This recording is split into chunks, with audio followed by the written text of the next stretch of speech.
I'd like to think I'm funny. I love hanging out with my friends. I'm also transgender.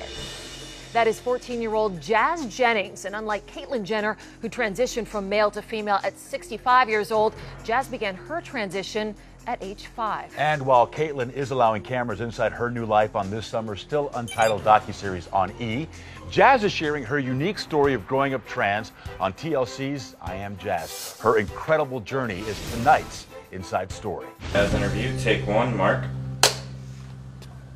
How would you describe yourself? I am a teenage girl. My best friends are Samantha and Casey.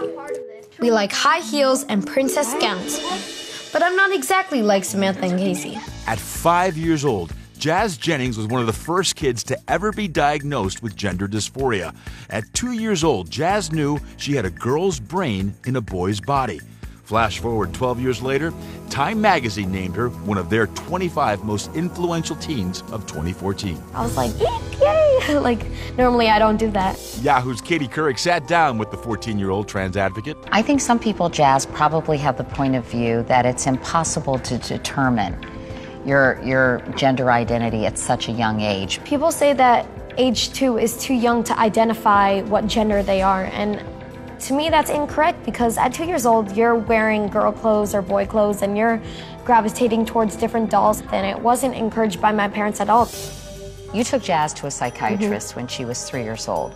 The doctor confirmed what I already knew at home, but at the time it was just so heartbreaking because I was so scared for her future. Jazz co-wrote her first book for children titled IAmJazz with her co-author Jessica Herthel. Jazz is an excellent role model for LGBT youth because she's got confidence far beyond her years. Herthel, who works to make schools safer for gay, lesbian, bisexual, and trans teens, says 40% of trans individuals will attempt suicide, and too many children end up on the street.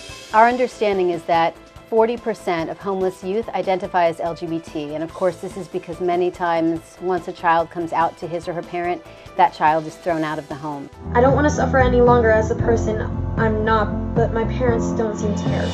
And Jazz hears directly from those troubled kids. One kid said that they were gonna walk into a street full of cars, and they decided not to because they thought of Jazz.